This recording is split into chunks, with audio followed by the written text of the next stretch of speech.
menyatukan sampah anorganik dan organik yang dapat menyebabkan bau yang tidak sedap dan mencemari lingkungan. Nah, di sini saya akan berbagi pengolahan sampah organik yang akan dijadikan sebagai pakan ternak magot. Baik Bapak Ibu, saya sedang berada di Pasar Sari Lama.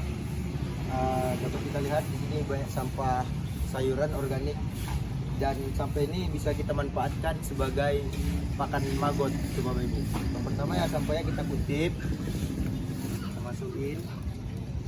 Nah, lalu sampahnya ini langsung kita bawa ke tempat budidaya magot, Bapak Ibu. Nah,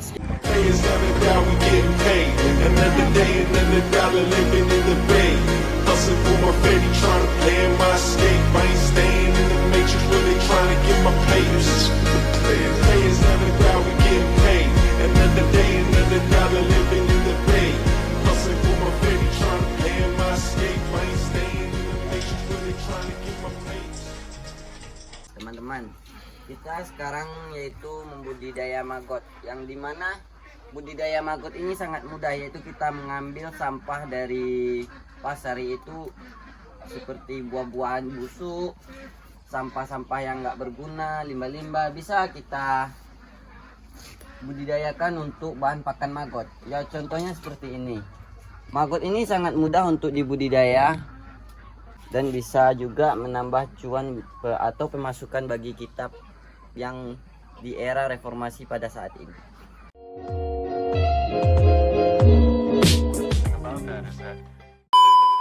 Baik Bapak Ibu, selain dari kita menjual magotnya, hasil dari kotoran maggot juga bisa kita jadikan untuk kompos untuk tanaman-tanaman yang ada di rumah kita.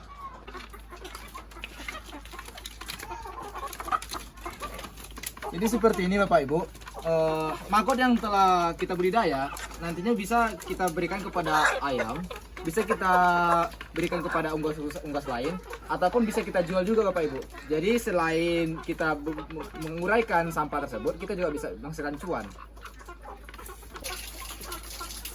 Nah, baiklah Bapak Ibu, untuk membudidayakan maggot ini kita harus mengetahui siklusnya. Nah, yang pertama, siklusnya itu dari telur. Nah, telur ini akan menetas selama 2 hari. Setelah 2 hari menetas, dia akan memisahkan diri atau kita sebut dengan jadinya menjadi pupa. Nah, pupa inilah yang disebut dengan maggot itu. Bukan pupa. Nah, inilah pada masa pupanya. Dia aktif untuk mencari makanan.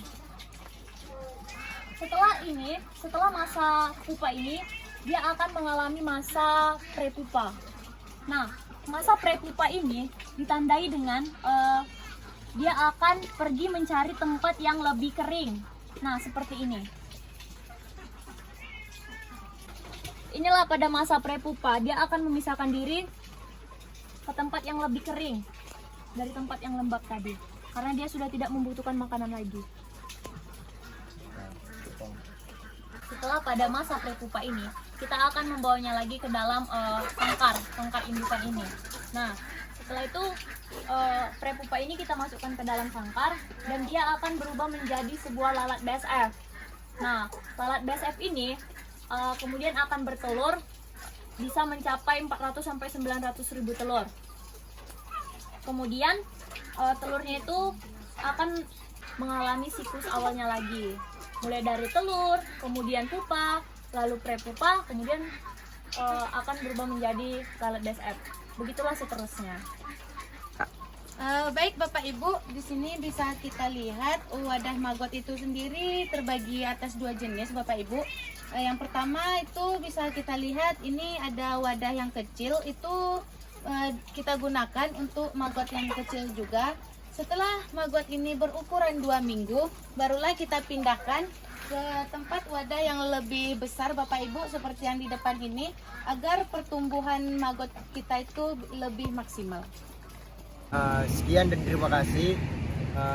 Semoga ilmu yang kami berikan tentang pengolahan ataupun memanfaatkan sampah organik menjadi pakan maggot dapat bermanfaat bagi Bapak Ibu dan semuanya. Terima kasih. Jangan lupa like, komen, dan subscribe. Hidupkan lonceng.